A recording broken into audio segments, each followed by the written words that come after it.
Legend tells us that the gods created and destroyed the world 4 times.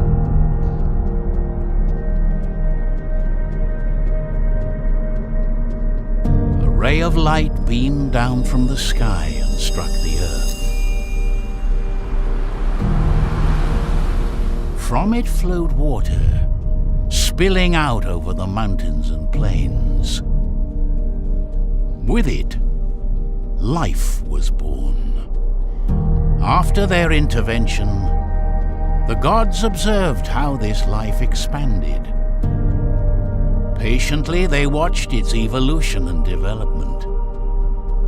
Trees spread over the arid earth, and the sky, previously grey and roiled by endless storms, turned calm. Time passed, and the ephemeral creatures that inhabited the world evolved. Intelligence and consciousness emerged. Some of the beings started to speak to their creators. They thanked them for having given their lives meaning, for things worth striving, and for dreams. With all this, something marvelous came into being: civilization. The different peoples multiplied and flourished in harmony, sharing knowledge and becoming wiser and wiser. The gods contemplated all of this with satisfaction. But then, something happened. These creatures, who had come so far, were invaded by ambition and greed. All the knowledge accumulated over centuries, all the advances, were now being used by some to dominate others. That's when the violence started. Wars broke out like a great storm, devastating everything in its path. Everything that these beings had achieved evaporated. The gods were furious. A great firestorm razed the earth and burned down its forests. The water that emanated from the mountains evaporated. The peoples were condemned, and all intelligent creatures vanished in the flames. Then the gods decided to try again.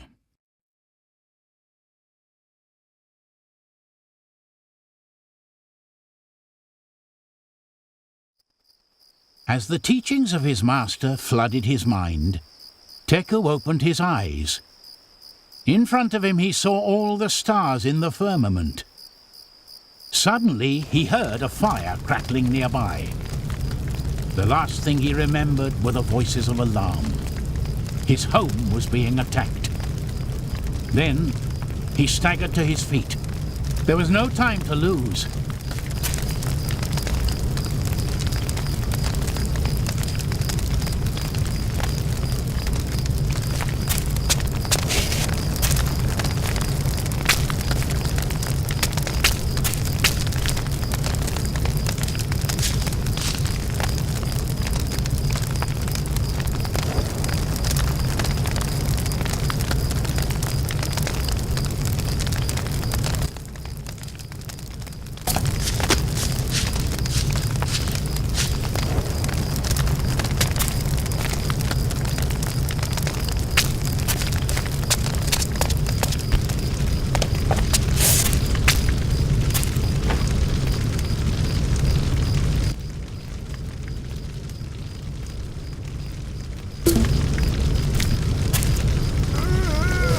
Teku couldn't go on.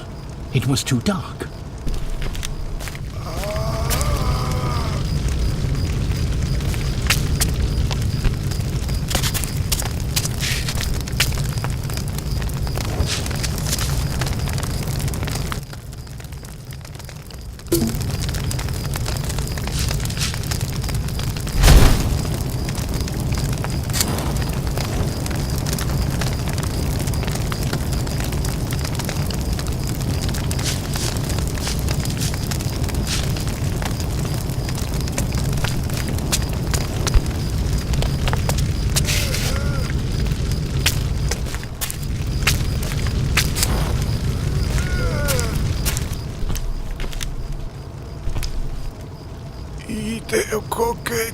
Oh no! That poor man told Teku what happened. The tribe of the Wakcha had attacked the village and captured prisoners. One of them was Yaka, the tribe's shaman. He had to do something.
Before going into the forest, Teku looked back one last time. His village, once full of life, was now an immense flame that reared up against the darkness of the night sky. The few survivors left waved goodbye to Teku in a small gesture of hope. The tears streamed down their masks as they thought about all that had been lost. But there was no time to lose. He was determined to find Yaka and the rest of his men. After all, a light guide must never abandon its shaman, no matter what. After 3 hours of crossing the forest, as he followed the trail of the Wakchas, the first rays of sun started to filter through the branches of the trees. When he emerged from the thicket, Teku stopped at the foot of a cliff. The captor's trail ended there. There was a large marsh down below, and a few bonfires dotted the landscape. It could be them. Teku leaned out over the abyss, trying to figure out the best way of getting down, without realizing that the ground he was walking on was giving way under his weight. His adventure was about to begin.